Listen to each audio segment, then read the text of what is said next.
হৃদয়ে করিয়া ঐক্য আনমনে না করিয়া আশা শ্রীগুরু শরণব্রতী এই সেই উত্তম গতি যে প্রসাদে পুরে সর্বই আশা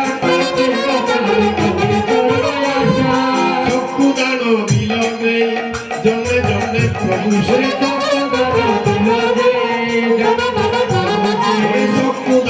বিলনে জন্মে জন্মে গুরু সেই দিব্য জ্ঞান হৃদয় প্রকাশিত প্রেম ভক্তি দেখা ঘটে অবিদ্যা বিনাশ তাতে বেদে কাহে যাহার সরিত সনাতনী জননী বৃন্দ আজকে গীতা পাঠ করেছেন প্রদর্শন দেবনাথের যিনি মাস্টার সাম্বলবাড়ি সেদরে সিএনজি গাড়ি এখানে এসেছিলেন এবং গীতা পাঠ করেছিলেন এবং কিছু আংশিক কথাও বলেছেন। কুকিলকণ্ঠ সরোজ দেবনাথ তাকে চিন্তাহারি সাধন থেকে দেখলাম, বাবারাই আপনার তো প্রবাসীকে হয়, আমার তো খুব যেতে ইচ্ছে করছে। ঠিক আছে, আপনি আসবেন, আমি অবশ্যই আপনাকে সুযোগ দান করব। তবে 1টা বাজে মোটে গিয়ে প্রসাদ পেতে হবে, 2টার মধ্যে শুরু করতে হবে। আমি অত্যন্ত টাইম ভালোবাসি। আমার একজন টাইমের গুরু আছে, অখণ্ড মণ্ডলেশ্বর স্বামী স্বরূপানন্দ পরমহংসদেব। টাইমের গুরু স্বামী বিবেকানন্দ, টাইমের গুরু ঠাকুর অনুকূল চন্দ্র।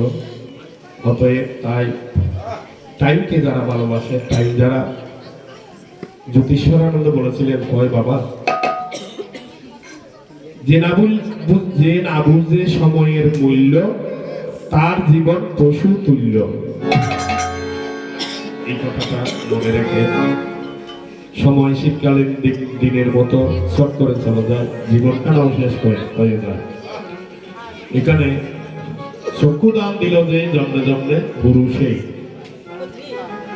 এখানে গীতার মধ্যে 2য় অধ্যায়ে 7 নম্বর শ্লোকে অর্জুন কৃষ্ণকে গুরু মেনেছেন, তাই গীতার গুরুত্ব বেড়েছে।